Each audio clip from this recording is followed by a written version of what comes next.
എല്ലാം സ്വന്തം കാൽ കീഴിലാണെന്ന് അഹങ്കരിക്കുമ്പോൾ അമേരിക്ക പ്രകൃതിയെ അതിൻ്റെ ശക്തിയെ മനസ്സിലാക്കിയതേയില്ല. പാരീസ് ഉടമ്പടിയിൽ നിന്ന് പോലും തൻ്റെ സ്വാർത്ഥ താല്പര്യങ്ങൾ മാത്രം കണക്കിലെടുത്ത് പിൻവാങ്ങിയപ്പോൾ വരാനിരിക്കുന്ന ദുരന്തങ്ങളെ അറിയാൻ അവർ ശ്രമിച്ചതേയില്ല. യുദ്ധക്കൊതിയും ആയുധ കച്ചവടവുമായി നിന്ന അമേരിക്കയുടെ മേൽ ശാപമേറ്റിരിക്കുന്നു. നിങ്ങൾ കാരണം കണ്ണു നിറഞ്ഞ ജനതയുടെ ശാപം. അതിൽ വെന്തുരുകാതെ നിങ്ങൾക്ക് മോചനമില്ല. കാട്ടുതീയും പ്രളയവും കഴിഞ്ഞപ്പോൾ പ്രകൃതി കൊടുങ്കാറ്റിന്റെ രൂപത്തിലെത്തിയിരിക്കുന്നു. സമ്പത്ത് നോക്കി നോക്കി രാജ്യത്ത് സാമ്പത്തിക മാന്ദ്യം കൊണ്ടുവന്നു.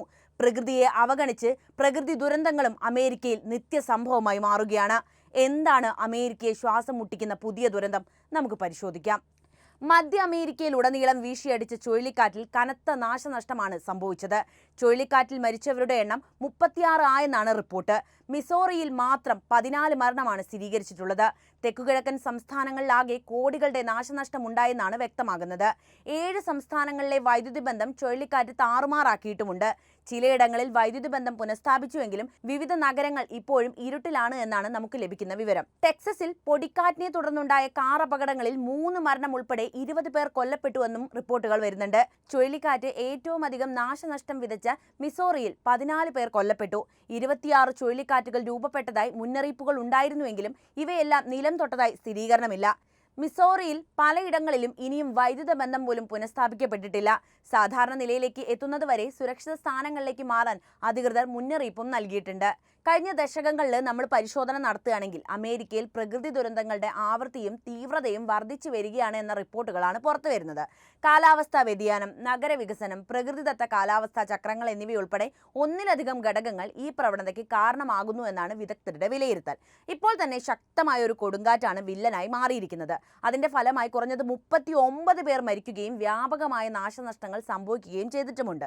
മാർച്ച് 13 ഉത്ഭവിച്ച കൊടുങ്കാറ്റ് ചുഴലിക്കാറ്റ്, കാട്ടുതീ, പൊടിക്കാറ്റ് എന്നിവയ്ക്കും കാരണമായിട്ടുണ്ട്.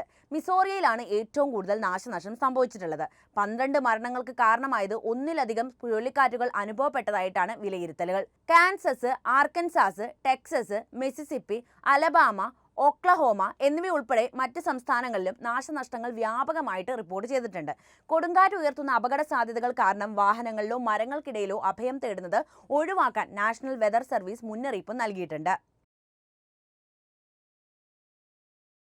യുഎസിൽ പ്രകൃതി ദുരന്തങ്ങൾ വർദ്ധിക്കുന്നതിന്റെ പ്രവണത ഗണ്യമായി വർദ്ധിക്കുന്നുണ്ട്. 1980 മുതൽ 2024 വരെയുള്ള കാലഘട്ടത്തിൽ 403 കാലാവസ്ഥാ ദുരന്ത സംഭവങ്ങളാണ് ഉണ്ടായിട്ടുള്ളത്. അവയിൽ ഓരോന്നിനും $1 ബില്യൺ നാശനഷ്ടങ്ങളും ഉണ്ടാക്കാൻ കഴിഞ്ഞിട്ടുണ്ട്. ഈ സംഭവങ്ങളിൽ കടുത്ത കൊടുങ്കാറ്റുകൾ, ഉഷ്ണമേഖലാ ചുഴലിക്കാറ്റുകൾ, വെള്ളപ്പൊക്കം, കാട്ടുതീ എന്നിവയും ഉൾപ്പെടുന്നുണ്ട്. ഒന്നാമത്തത് നഗരവികസനമാണ്. വെള്ളപ്പൊക്ക പ്രദേശങ്ങൾ, കാട്ടുതീ മേഖലകൾ തുടങ്ങിയ പ്രകൃതി ദുരന്തങ്ങൾക്ക് സാധ്യതയുള്ള പ്രദേശങ്ങളിലേക്ക് മനുഷ്യർ വ്യാപിക്കുന്നത് അപകട സാധ്യത വർദ്ധിപ്പിക്കുന്ന ഒരു കാര്യമാണ്.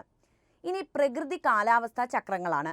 എൽ നിനോ, ലാ നിന തുടങ്ങിയ പ്രതിഭാസങ്ങൾ കാലാവസ്ഥാ രീതികളെ കാര്യമായിട്ട് സ്വാധീനിക്കുന്നുണ്ട്. ഇത് കൊടുങ്കാറ്റുകളുടെയും മറ്റ് പ്രകൃതി ദുരന്തങ്ങളുടെയും ആവൃത്തിയെയും തീവ്രതയെയും ബാധിക്കുന്ന ഒന്നാണ്. കാലാവസ്ഥാ വ്യതിയാനം. ആഗോള താപനിലയിലെ വർധനവ് തീവ്രമായ കാലാവസ്ഥാ വ്യതിയാനങ്ങൾക്ക് കാരണമാകുന്നുണ്ട്. ഇതിൽ തീവ്രമായ കൊടുങ്കാറ്റുകൾ, കനത്ത മഴ, നീണ്ടു നിൽക്കുന്ന വരൾച്ച എന്നിവയും ഉൾപ്പെടുന്നു. ചൂടുള്ള വായുവിൽ കൂടുതൽ ഈർപ്പം നിലനിർത്തുന്നതിലൂടെ ഇത് കനത്ത മഴയ്ക്കും വെള്ളപ്പൊക്കത്തിനും കാരണവുമാകുന്നുണ്ട്. പ്രകൃതി ദുരന്തങ്ങൾ ഉയർത്തുന്ന വെല്ലുവിളികളെ നേരിടുന്നതിന് ബഹുമുഖ സമീപനം ആവശ്യമാണ്. അടിസ്ഥാന സൗകര്യങ്ങളുടെ പ്രതിരോധ ശേഷിയാണ് അതിൽ പ്രധാനമായും എടുത്തു പറയാനുള്ളത്. തീവ്രമായ കാലാവസ്ഥയെ നേരിടാൻ കെട്ടിടങ്ങളും അടിസ്ഥാന സൗകര്യങ്ങളും രൂപകൽപ്പന ചെയ്യുന്നത് നാശനഷ്ടങ്ങൾ കുറയ്ക്കുകയും സമൂഹങ്ങളെ സംരക്ഷിക്കാനും ഉതകുകയും ചെയ്യും. നഗര ആസൂത്രണമാണ് അടുത്ത ഘട്ടം. വെള്ളപ്പൊക്ക പ്രദേശങ്ങൾ, കാട്ടുതീ സാധ്യതയുള്ള പ്രദേശങ്ങൾ തുടങ്ങിയ ഉയർന്ന അപകട സാധ്യതയുള്ള പ്രദേശങ്ങളിൽ നിർമ്മാണം തടയുന്ന സോണിംഗ് നിയമങ്ങൾ നടപ്പിലാക്കുന്നത് ദുരന്ത പ്രത്യാഘാതങ്ങൾ ലഘൂകരിക്കാൻ സഹായിക്കും. അമേരിക്കയുടെ കാലാവസ്ഥാ നയങ്ങളാണ് അടുത്തതായിട്ട് മാറ്റി എഴുതപ്പെടേണ്ടത്. ഹരിതഗൃഹവാതക ഉദ്വമനം കുറയ്ക്കുന്നതിന് ലക്ഷ്യമിട്ടിട്ടുള്ള നയങ്ങൾ സ്വീകരിക്കുന്നത് കാലാവസ്ഥാ വ്യതിയാനത്തിന്റെ മൂലകാരണങ്ങളെ അഭിസംബോധന ചെയ്യാൻ സഹായിക്കുന്നതാണ്. ഇത് ഭാവിയിലെ പ്രകൃതി ദുരന്തങ്ങളുടെ തീവ്രതയും കുറയ്ക്കും. അടിയന്തരമായിട്ടുള്ള തയ്യാറെടുപ്പാണ് അടുത്ത ഘട്ടം. ദുരന്ത തയ്യാറെടുപ്പിനെ കുറിച്ച് പൊതുജനങ്ങളെ ബോധവൽക്കരിക്കുക, നേരത്തെയുള്ള മുന്നറിയിപ്പ് സംവിധാനങ്ങൾ സ്ഥാപിക്കുക, പതിവായി പരിശീലനങ്ങൾ നടത്തുക എന്നിവ പ്രകൃതി ദുരന്തങ്ങൾക്കിടയിൽ ജീവൻ രക്ഷിക്കുകയും പരിക്കുകൾ കുറയ്ക്കുകയും ചെയ്യും. എന്നാൽ ട്രംപ് അമേരിക്കയുടെ രാഷ്ട്രീയത്തിലേക്ക് പ്രവേശിച്ച കാലഘട്ടം മുതൽ അമേരിക്കയ്ക്ക് കണ്ടകശനിയാണ്. സാമ്പത്തിക നഷ്ടം കാണിച്ച് പരിസ്ഥിതിക്ക് പുല്ലുവില കൊടുക്കുന്ന ട്രംപിസത്തിൽ ഇതിൽ കാര്യമായ റോളുണ്ട് എന്ന് പറയേണ്ടിയിരിക്കുന്നു. പ്രസിഡന്റ് ഡൊണാൾഡ് ട്രംപിന്റെ കാലാവസ്ഥാ വ്യതിയാന നയങ്ങൾ, പ്രത്യേകിച്ച് അദ്ദേഹത്തിന്റെ ഭരണകാലഘട്ടത്തിൽ അദ്ദേഹത്തിന്റെ മുൻഗാമികളിൽ പലരുടെയും നയങ്ങളിൽ നിന്ന് വളരെ വ്യത്യസ്തമായിരുന്നു. യുഎസിൽ പ്രകൃതി ദുരന്തങ്ങളുടെ വർദ്ധിച്ചു വരുന്ന ആവൃത്തിയും തീവ്രതയും കണക്കിലെടുക്കുമ്പോൾ കാലാവസ്ഥാ വ്യതിയാനത്തോടുള്ള ട്രംപിന്റെ സമീപനം രാജ്യത്ത് അതിന്റെ സ്വാധീനത്തെക്കുറിച്ച് ഗണ്യമായ ചർച്ചാ വിഷയം തന്നെയാണ്. പാരീസ് ഉടമ്പടിയിൽ നിന്നുള്ള പിൻവാങ്ങലാണ് ട്രംപിന്റെ ഏറ്റവും വിവാദപരമായ നീക്കങ്ങളിലൊന്ന്. ആഗോളതാപനം വ്യാവസായിക വിപ്ലവത്തിന് മുമ്പുള്ളതിനേക്കാൾ 2 ഡിഗ്രി സെൽഷ്യസിൽ താഴെയായി പരിമിതപ്പെടുത്താൻ ലക്ഷ്യമിട്ടിട്ടുള്ള ഒരു അന്താരാഷ്ട്ര ഉടമ്പടിയാണ് ഇത്. പാരീസ് കാലാവസ്ഥാ കരാറിൽ നിന്ന് യുഎസിനെ പിൻവലിക്കാനുള്ള തീരുമാനമായിരുന്നു ഇത്. ഈ കരാർ യുഎസ് സമ്പദ് വ്യവസ്ഥയ്ക്ക് അന്യായമാണെന്നും പ്രത്യേകിച്ച് കൽക്കരി ഉൽപ്പാദനം തുടങ്ങിയ വ്യവസായങ്ങളിൽ തൊഴിൽ നഷ്ടത്തിന് കാരണമാകുമെന്നും ട്രംപ് വാദിച്ചു. പരിസ്ഥിതി സംരക്ഷണത്തിന്റെ നിയന്ത്രണം എടുത്തുകളയലാണ് അടുത്ത നടപടി. ട്രംപിന്റെ കീഴിൽ പവർ പ്ലാന്റുകളിൽ നിന്നുള്ള കാർബൺ ഉദ്വമനം കുറയ്ക്കാൻ ലക്ഷ്യമിട്ടിട്ടുള്ള ക്ലീൻ പവർ പ്ലാൻ ദുർബലപ്പെടുത്തുന്നത് ഉൾപ്പെടെ പരിസ്ഥിതി സംരക്ഷണത്തിൽ യുഎസ് ഗണ്യമായ പിന്നോട്ടടിക്കലുകൾ വരുത്തിയിട്ടുണ്ട്.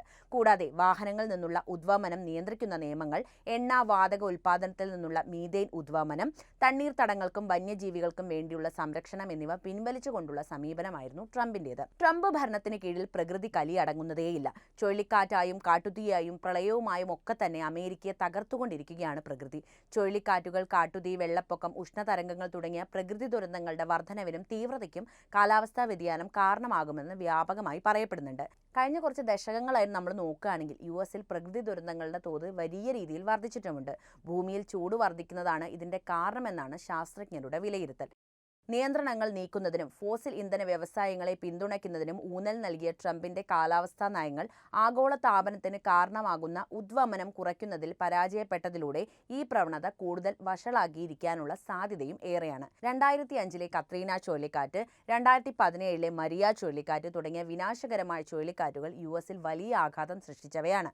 ഇഡ ചുഴലിക്കാറ്റ്, അതായത് 2021 ഈ ചുഴലിക്കാറ്റ് വന്നത്. ഇതുപോലെയുള്ള പുതിയ ചുഴലിക്കാറ്റുകൾക്കൊപ്പം സമുദ്രോപരിതലത്തിലെ താപനിലയിലെ വർധന ഈ കൊടുങ്കാറ്റുകളും ബന്ധപ്പെട്ടിരിക്കുന്നു എന്ന് റിപ്പോർട്ടുകൾ വന്നിട്ടുണ്ട്. ഇത് കൂടുതൽ തീവ്രമായ കൊടുങ്കാറ്റുകൾക്ക് കാരണമാകുന്നുമുണ്ട്.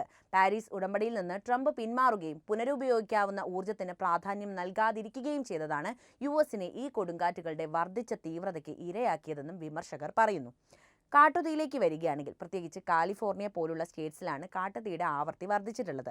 കാലാവസ്ഥാ വ്യതിയാനം മൂലമുണ്ടാകുന്ന വർദ്ധിച്ചു വരുന്ന താപനിലയും നീണ്ടു നിൽക്കുന്ന വരൾച്ചയും വിനാശകരമായ കാട്ടുതീക്ക് അനുയോജ്യമായ സാഹചര്യങ്ങളാണ് സൃഷ്ടിച്ചത്. ഭൂവിനിയോഗത്തിലും വനസംരക്ഷണത്തിലുമുള്ള നിയന്ത്രണങ്ങൾ പോലുള്ള പരിസ്ഥിതി സംരക്ഷണ നടപടികൾ പിൻവലിക്കുന്നതിൽ ട്രംപ് ശ്രദ്ധ കേന്ദ്രീകരിച്ചത് കാട്ടുതീയുടെ അപകട സാധ്യത ലഘൂകരിക്കുന്നതിൽ വിപരീത ഫലമാണ് ഉണ്ടാക്കിയത്. കൂടാതെ അദ്ദേഹത്തിന്റെ നയങ്ങളിൽ കാലാവസ്ഥാ വ്യതിയാനത്തിന് ഒട്ടും ശ്രദ്ധയും നൽകിയിട്ടില്ല. പാരീസ് ഉടമ്പടിയിൽ നിന്ന് പിന്മാറിയതിലൂടെ ട്രംപ് ഭരണകൂടം ആഗോള കാലാവസ്ഥാ ചർച്ചകളിൽ യുഎസിന്റെ നേതൃപരമായ പങ്കിനെ ദുർബലപ്പെടുത്തുകയാണ് ചെയ്തത്. അന്താരാഷ്ട്ര സഹകരണത്തിന് ഈ അഭാവം ആഗോളതാപനത്തെ നേരിടാനുള്ള ശ്രമങ്ങളെ സാരമായി ബാധിച്ചേക്കാം. അമേരിക്കയുടെ താൽപ്പര്യങ്ങൾക്ക് വിരുദ്ധമാണ് ഉടമ്പടി എന്നാരോപിച്ചായിരുന്നു അന്നത്തെ പിന്മാറ്റം. കാലാവസ്ഥാ സംരക്ഷണം വെറും തട്ടിപ്പാണെന്നും ഏറ്റവും കൂടുതൽ മലിനീകരണം ഉണ്ടാക്കുന്ന ഇന്ത്യയും ചൈനയും പോലെയുള്ള രാജ്യങ്ങളുടെ താൽപ്പര്യങ്ങൾ സംരക്ഷിക്കുന്നതിനാണ് പാരീസ് ഉടമ്പടിയെന്നും ട്രംപ് അന്ന് ആരോപിച്ചിരുന്നു. പാരീസ് ഉടമ്പടി അമേരിക്കയുടെ സാമ്പത്തിക വളർച്ചയെ ബാധിക്കുമെന്ന നിലപാടാണ് ട്രംപിനുള്ളത്. ഉടമ്പടിയുടെ ലക്ഷ്യത്തെ തന്നെ പിന്മാറ്റം ദോഷകരമായി ബാധിക്കുമെന്ന വിമർശനം അമേരിക്കയിൽ നിന്ന് തന്നെ ഉയർന്നിട്ടുണ്ടായിരുന്നു.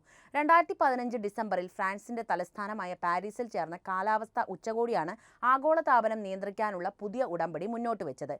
ഈ ഉടമ്പടിക്ക് വേണ്ടി ഏറെ പരിശ്രമിച്ച വ്യക്തിയാണ് ട്രംപിന്റെ മുൻഗാമിയായ ബരാക് ഒബാമ. 2016 നവംബർ 4 നിലവിൽ വന്ന ഉടമ്പടി പ്രകാരം ഭൗമതാപനിലയിലെ വർധന 2 ഡിഗ്രി സെൽഷ്യസിൽ അധികമാകാതിരിക്കാൻ നടപടി സ്വീകരിക്കുക, ക്രമേണ ആ വർധനവ് 1.5 ഡിഗ്രി സെൽഷ്യസിൽ എത്തിക്കുക എന്നതാണ് രാജ്യങ്ങളുടെ ഉത്തരവാദിത്തം. 2016 ഏപ്രിൽ 22 ഇന്ത്യ പാരീസ് ഉടമ്പടി അംഗീകരിക്കുന്നത്. ഉടമ്പടി പ്രകാരം ആഗോളതാപനത്തിന് കാരണമാകുന്ന കാർബൺ വാതകങ്ങളുടെ ബഹിർഗമനം കുറയ്ക്കുകയും വികസ്വര രാജ്യങ്ങൾക്ക് സാമ്പത്തിക സഹായം നൽകുകയും വേണം. ഇതാണ് അമേരിക്കയുടെ എതിർപ്പിന്റെ പ്രധാനപ്പെട്ട കാരണവും. എന്തായാലും സാമ്പത്തികം മാത്രം നോക്കി പ്രകൃതിയെ തിരിഞ്ഞു നോക്കാത്തതിന്റെ പരിണിത ഫലം അനുഭവിക്കുകയാണ് അമേരിക്കൻ ജനത. ഇതിനൊക്കെ കാരണക്കാരനായവർ ഒന്നും ചെയ്യുന്നില്ല എന്ന് മാത്രം. എന്തായാലും ഈ വിഷയത്തിലെ നിങ്ങളുടെ നിലപാട് അറിയാൻ താല്പര്യമുണ്ട്. എന്ത് തന്നെയായാലും കമന്റായി രേഖപ്പെടുത്തുക. ഒപ്പം ഈ അറിവുകൾ എല്ലാവരിലേക്കും എത്താൻ വീഡിയോ ഒന്ന് ലൈക്ക് ചെയ്യാനും ഷെയർ ചെയ്യാനും പ്രത്യേകം ശ്രദ്ധിക്കുമല്ലോ.